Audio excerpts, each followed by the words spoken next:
राज्याचे सामाजिक न्याय मंत्री आणि छत्रपती संभाजीनगरचे पालकमंत्री संजय शिरसाट यांनी आज मनोज जरांगे पाटील यांची भेट घेतलेली आहे। अत्यंत महत्त्वाची आणि तातडीची भेट त्यांनी घेतलेली आहे। सर, काय सांगाल, आपण भेटलात मनोज जरांगे पाटलांना? सर्वात महत्त्वाचं, जरांगे पाटलांचे गेल्या आठवड्यामध्ये 2-3 वेळा फोन आलेत आणि फोन यासाठी की आता जे काही ॲडमिशन सुरू झाले त्यामध्ये विद्यार्थ्यांना व्हॅलिडिटी सर्टिफिकेट मिळत नाही आहे अशी अनेकांनी त्यांच्याकडे तक्रार केली। काही कारणास्तव मला मी येऊ शकलो नाही, मग मी स्वतः आज आलो। अनेक विद्यार्थी इथं आहेत, त्यांची काही एका मुलाची तर आई आहे आणि काय मिळत नाही हे जाणून घ्यायचं माझासुद्धा प्रयत्न होता। माझ्या खात्यातर्फे कुणाला कुणावर अन्याय होणार नाही याची काळजी मी घेतो आहे, म्हणून मी आज मुद्दाम आंतरवलीला आलो। त्या विद्यार्थ्यांना भेटलो, तातडीनं अधिकाऱ्यांना फोनही केले, ज्या ठिकाणी अडलेले त्यांना सांगितले की आज ते निर्गमित करा आणि प्रधान सचिवांनासुद्धा आमचे हर्षदीप कांबळे त्यांनासुद्धा सूचना दिलेली आहे की एक परिपत्रक तातडीचं काढा की यापुढे कुणालाही हे जात पडताळणीचं सर्टिफिकेट थांबवायचं नाही, तातडीने देण्याचं त्यांना आदेशित मी केलेलं आहे। कारण असं आहे की आता एका मुलाचं IIT गुवाहाटीला नंबर लागलेला आहे, त्याला वडील नाही आहेत, एकुलता एक आईचा तो मुलगा, 18 तारीख शेवटची, आणि जर आता ह्या उद्याच्या दिवसापर्यंत जर तो तिथं सर्टिफिकेट घेऊन गेला नाही तर त्याचं ॲडमिशन कॅन्सल होऊ शकतं। म्हणून एखाद्याच्या भवितव्यावर डायरेक्ट फुल स्टॉप द्यायचं काम जे काही अधिकारी करतात ते करणं योग्य नाही, ही जाणीव ठेवून मी आज इथं आलेलो आहे। आणि मला वाटतं एक चांगला जरांगे पाटलांनी सुद्धा एक चांगलं हे जे काही घेतला इश्यू हातात घेतला आहे, निश्चित माझं काम आहे मंत्री खात्याचा मंत्री म्हणून की त्यांना सहकार्य करणं। म्हणून महाराष्ट्रातल्या सर्वच अधिकाऱ्यांना मी तुमच्या माध्यमातून सांगतोय, कृपया जात व्हॅलिडिटीचं कोणताही सर्टिफिकेट थांबवू नका, तातडीने करा। असं होता कामा नये। 2-3, 4 महिने आपल्याकडे पेंडिंग आहे आणि विद्यार्थ्याचं नुकसान झालं तर याला तुम्हाला जबाबदार धरलं जाईल आणि कायदेशीर म्हणजे शासकीय जे काही तुमच्यावर कारवाई करायची ती कारवाईसुद्धा केली जाईल। आपल्यासोबत मनोज जरांगे पाटील सुद्धा आहेत। दादा, पालकमंत्री तुम्हाला भेटायला आलेत, सामाजिक न्याय विभागाचे राज्याचे मंत्री आहेत, काय भूमिका मांडली आपण त्यांच्याकडे? मी बोलवलं त्यांना, आधारानं मी फोन करून बोलवलं की पोरांचे खूप हाल चालले आहेत। पुण्याच्या जिल्ह्यात तेच चाललं आहे, धाराशिव जिल्ह्यात पण तेच चाललं आहे, व्हॅलिडिटी दिली जात नाही आहे, बीडला दिली जात नाही आहे, लातूरला दिली जात नाही आहे, हीच परिस्थिती, परतूरला दिली जात नाही। आंबडचं तर खूप घराणं ऐकायला यायला लागले, त्यात कन्नड आणि फुलंब्रीचे जास्त येतात ऐकायला, बाकीच्या तालुक्याचे जास्त नाही आहेत। नाशिकला पण हीच परिस्थिती चालली, म्हणून एकदाचं आता मंत्री महोदय साहेबांना विनंती करावं असं मला वाटलं एकदाची, कारण त्यांना ज्यावेळेस सांगितलं त्यांनी त्यावेळेस काम केलं आहे। पण मला एक याचा डाऊट यायला लागला आहे, बहुतेक अधिकारी स्वतःला खूप मोठे समजायला लागले असं मला वाटायला लागलं, खरंच वाटायला लागलं। हे सरकारचे तिन्ही लोक म्हणजे मुख्यमंत्री आणि 2 उपमुख्यमंत्री आणि त्यांचं मंत्रिमंडळ यायला सांगितलं की काम करतात, सांगितलं की ते आदेश देतात। मग तुम्ही अधिकाऱ्यांना जाणून बुजून ठरवलं आहे का सरकारच बदनाम करायचं किंवा ते खातं बदनाम करायचं, मुद्दाम नाही ऐकायचं मंत्र्यांनी सांगितलं तर असं काही आहे का? तुम्हाला पैसेच कमवायचं असा हट्ट धरला काय तुम्ही? मला वाटायला तसं संशय आला। मी आता मंत्री महोदय साहेबांनी सांगितलं, त्यांचं कौतुक करतो याच्यासाठी की ज्यावेळेस सांगा ना, खरंच ते स्वतःला मंत्री म्हणले नाही, मी मंत्री आहे बाबा, आम काय उठ लागे निघ, कॉमन मॅन म्हणतात ना इंग्लिशमध्ये काहीतरी, मी उठ लागे लगेच बांधावर गेल्यासारखं लगेच निघ, लोकांचे कामं कर। माझ्या माहितीच तो मला अशी माहिती मिळाली की त्यांनी पुण्यातसुद्धा सगळ्या अधिकाऱ्यांची बैठक बोलवली होती की तुम्ही असं करू नका। परत प्रत्येक वेळेस फोन बिलावले, पण तरी असंच होणार असलं ना तर मला वाटतं बहुतेक पैसे कमायचे दिसतात। मग यांना अधिकाऱ्यांना पैसे दे, मग व्हॅलिडिटी देतो, कुणबी प्रमाणपत्र देतो, नोंदी असून दिल्या जात नाहीत। असू ना, ते फुलंब्रीचे काळे बंधू आहेत, दोघं सारखेच आवळे जावळे, ते 1100 नोंदी घेऊन पळत आहेत 12 महिन्यापासून, नाही दिल्या जात। मग ही काय परिस्थिती आहे? जाणून बुजून नाही आहे काही। व्हॅलिडिटी परळी तालुक्यातच कसं काय निघत नाहीत नेमक्या, कुणबी प्रमाणपत्र तिथंच कसं काय निघत नाहीत, गोदापट्ट्यातच नेमके कसं काय नाहीत, अंबड, घनसांगवी, पैठण या भागातच कसं काय नाही नेमके? मग अधिकारी तर जाणून बुजून त्याला गरिबाच्या लेकराचं वाटोळं करायचं आहे का? मी तर शेवटचं सांगतो, आता साहेबांनी प्रधान सचिवांना सांगून आदेश काढायचं सांगितलं आहे शिरसाट साहेबांनी, याने नाही ऐकलं ना मग आता आम्हाला हातात घ्यायला लागेल। आम्हाला नाही वाटत कोणाचं मंत्रालय म्हणा, कोणाचं खातं म्हणा बदनाम व्हावं, मग आम्हालाच त्या अधिकाऱ्यांकडे जाऊन बसावं लागणार आहे। यांना का धाक नाही, हे का असं वागतात? यांनी ठरवलं आहे त्या खात्याचे मंत्रीच बदनाम केलेले बरे, असं बहुतेक अधिकाऱ्यांचं म्हणणं दिसतंय। शिरसाट साहेबाकडे विनंती आहे, त्यांच्या माध्यमातून सरकारला पण आहे, जो आता इथून पुढं राज्यात मग सोलापूर असन, कोल्हापूर असन, सांगली असन, सातारा असेल, पुणे असन, कोकण असन, इकडे विदर्भ खानदेश असन, मराठवाडा असन, नांदेड असन, लातूर असन, परभणी असन, बीड असन, धाराशिव असेल, आपलं जालना असन, संभाजीनगर असन, लातूर असेल, जर नाही ऐकलं ना मला वाटतं आता सस्पेंडचे धडाका सुरू करावा. कोणाच्या अन्नात माती घालायची आमची इच्छा नाही.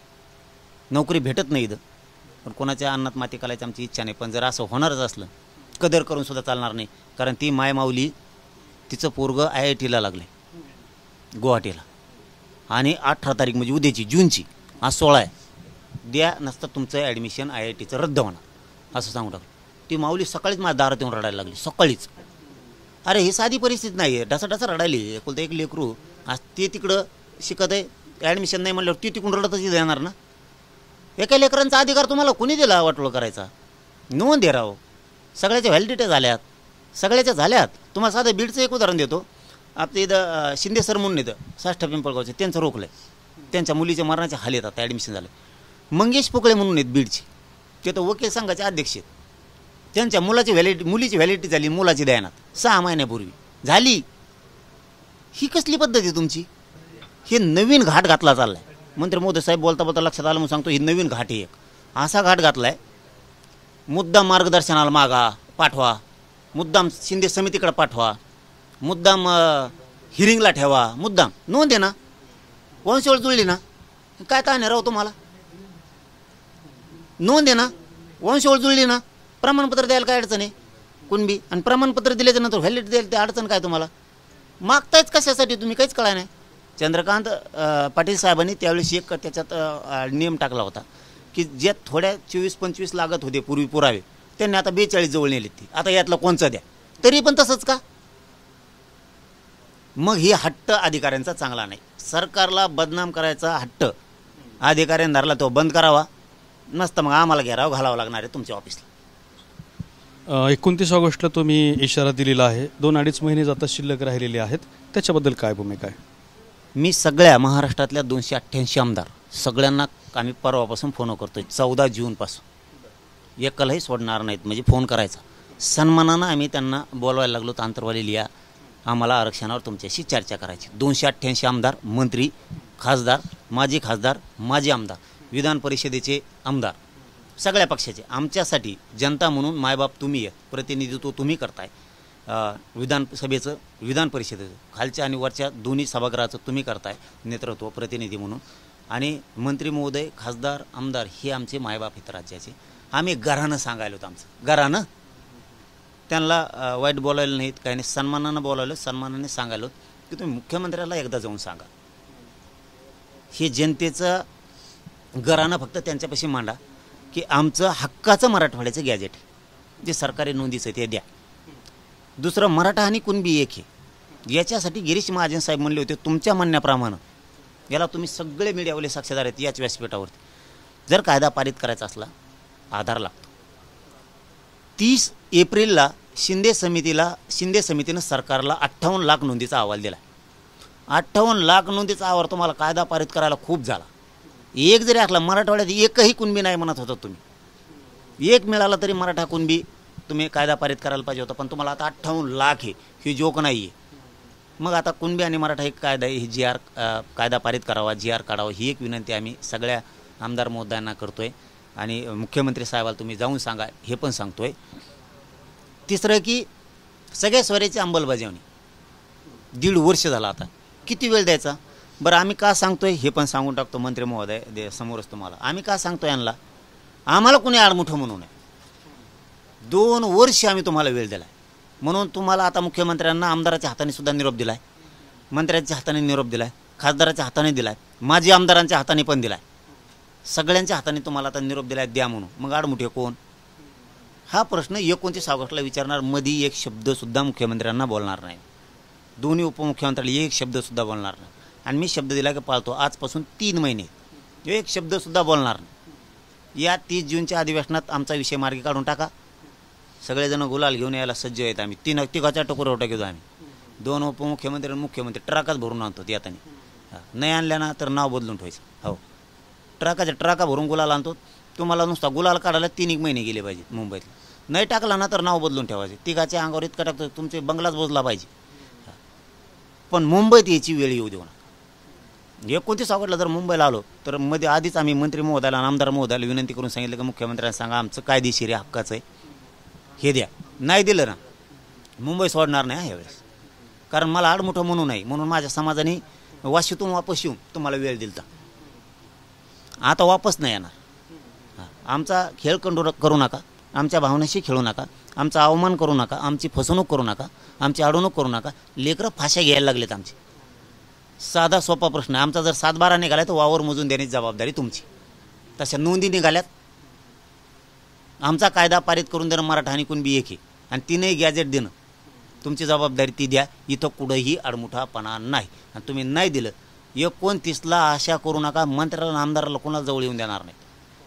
मुंबईत जाणार म्हणजे जाणार. 10 पट मागच्यापेक्षा जर नाही गेले तर तोंडसुद्धा नाव घेऊ नका आपलं. पहिल्यापेक्षा 10 पट. ह्यावेळेस 7 कोटी मराठी मुंबईत असतील. तुम्ही म्हणता 288 आमदारांना फोन करणार आहात तुम्ही. या 288 मध्ये छगन भुजबळ पण येतात. त्याला नाही बोलणार.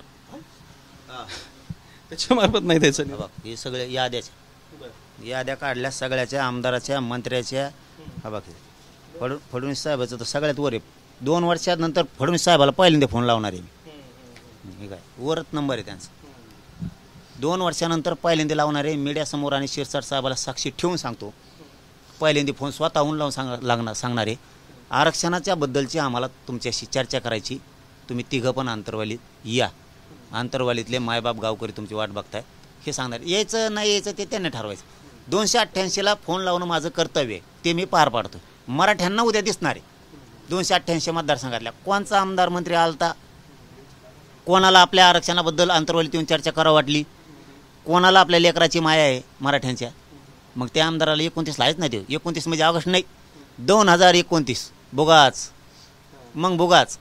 हां मराठी बघणार आहेत कोणचा आमदार गेलाय कोणचा मंत्री गेलाय. बरं जायला आम्ही काय सांगितलंय साधं सांगितलंय फक्त. काय सांगितलं की फक्त त्यांना जाऊन सांगा की आमचं आरक्षण आम्हाला कायदेशीर आहे. जे नियमात आहे ते देऊन टाका. एवढंच सांगायसाठी बोलवलं आहे. आम्ही काय त्यांच्यावर दबाव आणा म्हणत नाहीत कोणत्या आमदार मंत्र्यांना. पण मराठा समाज शहाणा होय. किती आमदार 288 पैकी आलेत आणि आपण कोणाकोणाला मतदान केलेलं आहे आणि कोण आपल्या लेकरासाठी आला नाही. त्यांनी यावं आमचं काय म्हणणं नाही. आमचं कर्तव्य पार पाडायला लागलो. मी गरीब मराठ्याला मला आरक्षण द्यायचं नाही. माझं कर्तव्य मी पार पाडायला लागलो आहे. मराठ्याच्या साक्षीनंच 288ला फोन लावले तर मीडियात 29 जूनला आमची बैठक आहे इथं आंतरवालीत राज्यव्यापी. 29 जून आत्ता 15 दिवसात. त्या दिवशी कोणत्या मंत्री आमदाराला फोन लावले हे सांगणार आहे. कोण आले नाहीत हे पण सांगणार आहेत. कोण आले ते सुद्धा समाजाला सांगणार आहे. म्हणजे समाज एक अंडरलाईन करून ठेवी गोल वर्तुळ करून ठेवून कोण नव्हता कोण आला कोणा. आणि 30 जूनपर्यंत आम्ही त्यांना वेळ द्यायला 15 दिवसात कवा या. पण या आम्हाला फक्त घरानं आमच्या लेकराचं दुःख आमदार आणि मंत्री खासदारापाशी मांडायचं. यात भुजबळ नसते. नाही त्याचा काय संबंध आहे. त्याचा काय संबंध आहे. जे आमच्या लेकराचं वाटोळं करायला लागला त्याचा काय संबंध आहे. हां त्याला बोलवलं असतं मोठ्या मनानं बोलवलं असतं 100% बोलवलं असतं. पण ते त्याला आमच्या लेकराचं वाटोळं करण्याच्या पलीकडे ते काही बोलतच नाही. त्याचा सन्मान करू आम्ही. हो शब्द आहे मीडियासमोर. हो सन्मान करीन. पण ते आरक्षण आमचं द्या म्हणला पाहिजे कुणबीतलं.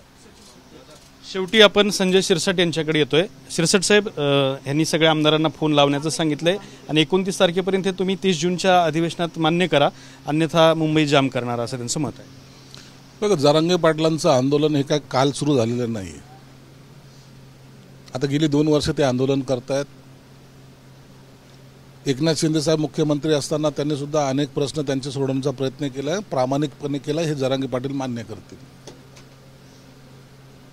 शिंदे समितीला मुदतवाढ देणे, नोंदी शोधणे, अहोरात्र ज्याला म्हणतात की एकदम टोकाची भूमिका घेऊन दिवस रात्र काम करून नोंदी शोधण्याचं सुद्धा काम आम्ही केलेलं होतं. आता ज्या नोंदी निघाल्यात 58 लाख नोंदी जवळपास निघाल्यात. आम्ही कॅम्प घेतले. कॅम्प घेऊन ते सर्टिफिकेटसुद्धा इश्यू करायचा आम्ही प्रयत्न केला. म्हणून आमचा दृष्टिकोन एवढाच होता की खरं जर ज्या समाजावर अन्याय होत असेल किंवा ज्या समाज ह्या आरक्षणापासून वंचित राहिला असेल आणि नोंदी असून सुद्धा तर त्यांना दिलं पाहिजे. आजही भूमिका कालही तीच होती आजही तीच आहे. आम्ही ओबीसी आरक्षणाला धक्का न लावू देता ह्या ज्या काही नोंदी निघत आहेत त्यांना आरक्षण द्यायचं आहे. म्हणजे असं काही नाही की एखाद्याला जवळ करायचं आणि एखाद्याला दूर करायचं असं कोणतीही भूमिका सरकारची नव्हती, आजही नाही. आता जरांगे पाटलांनी सर्वांना फोन करून पुन्हा त्यांचं म्हणणं त्यांना जे काही आंदोलन छेडायचं आहे त्याच्यापूर्वी सर्वांना बोललं पाहिजे, त्यांच्याशी भेटलं पाहिजे आणि त्यांना आपल्या ज्या काही मागण्या आहेत पुन्हा एकदा रिव्हिजन त्यांच्यासमोर झालं पाहिजे. चांगला उपक्रम आहे, चांगलं आहे. यावं, लोकप्रतिनिधी यावं, बोलावं, चर्चा करावी. म्हणणं तुम्ही ऐकून घेऊ शकता. तुमच्याकडून त्यांच्या अपेक्षा आहेत आणि जर अपेक्षा असतील तर ऐकणं हे गैर नाही आहे. लोकप्रतिनिधीचं हे कामच आहे. जर स्वतःला समाजसेवक म्हणून घेत असाल, लोकप्रतिनिधी म्हणून घेत असाल तर आपण हे सगळे बाजू त्यांची ऐकून घेणं आणि सरकारकडं म्हणजे मुख्यमंत्र्याकडे मांडणं हे आपलं कर्तव्य, ते आपण पार पडलं पाहिजे. आता निर्णय काय घ्यायचा मुख्यमंत्री आणि दोन्ही उपमुख्यमंत्री हे ठरवतील, परंतु आपण त्यांच्यातल्या दुवा होण्याचं जर भाग्य आपल्याला मिळत असेल तर ते आपण घेतलं पाहिजे आणि ते केलं पाहिजे. हायकोर्टामध्ये सलग आता मराठा कॅमेरामन हर्षल निकम सोबत दत्ता कानवटे, TV9 मराठी, अंतरवाली, सराटी.